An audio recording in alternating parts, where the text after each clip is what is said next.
Chris, we're in your coffee shop in Winchester. Thank you very much for having us along. Fine coffee, if I may say so. Jen wants to know what it is with forwards and coffee. You and Haskell and Stevens and Moose, you're all at it. I'm not really sure. We tend to sit around chatting a lot over a couple of coffees after training and stuff. So no, there was something I've always enjoyed. So there was a great opportunity for me to get involved and do the coffee and wine thing. Jonathan's been on Twitter. He wants to know your cup of choice. Are you a syrup man, caramel, vanilla, gingerbread, that kind of stuff? I'm actually a mocha man.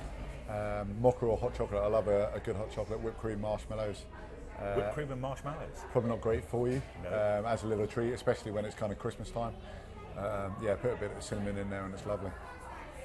Graham, on rugby, childhood rugby heroes. Who were you inspired by growing up? I think when I was growing up, it was the 03 kind of era, especially in the back row. I looked at the likes of kind of Richard Hill and Lawrence Valado, both very, very different players and characters, but both so influential and incredible players. Jordan, just how sore was your eye after the All Blacks? It's gone down. Which one was it?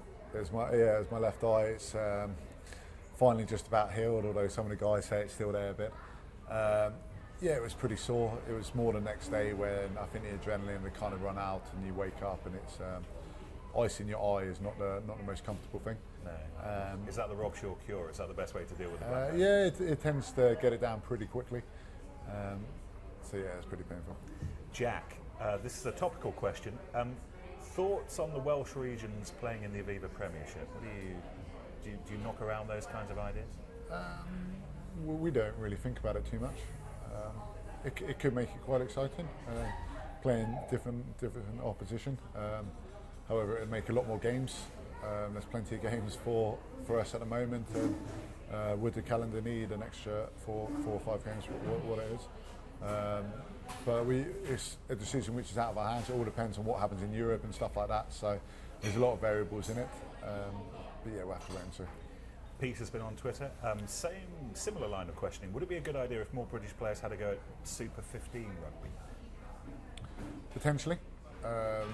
It just opens you up to a different avenue, probably a different way of playing.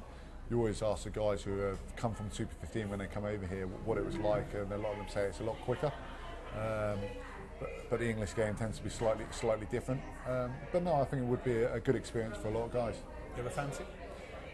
Yeah, I think you do look at someone like that. You're a bit like James Haskell has been down and played in France and Japan and in New Zealand, so he's experienced kind of all brands of rugby. And he talks very much about his good experiences down there and what he's learned. Are you on Twitter, by the way? Not anymore, no. Not anymore, you've gone off. Ben, offering the choice of reaching 100 caps without winning a World Cup or winning a World Cup and then having to call it a day. Win the World Cup. No question. No question. It's why you play the game to win the biggest prize, and for us that is a World Cup. Questions are going to get harder from here on in. Denise and Tony, who I suspect were drunk when they sent this question on, wondered what your favourite cartoon dog is. Cartoon dog?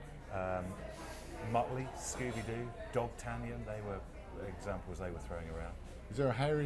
No. Is that a dog? I don't know. I don't know. Who sent me a picture of that? There's a Harry McClary. That's it. I think my dog looks a bit like that. So Harry McClary. I think a little black shaggy thing. That'll do. Yeah, so I'll say that. Harry, what's it called? That'll do. Harry McClary. So I'll have to say that. Okay. I don't know. On a similar festive theme from Michael, favourite Santa's reindeer. How many can you remember? I mean, I'm not sure that there are that many you can remember. Rudolph, Dancer. Well, the interesting thing with Rudolph is that I'm not sure he was officially registered. He kind of came into the. It was the last minute, wasn't it? Into the 8 later. I think Dancer's the only one I know, so I'd say him.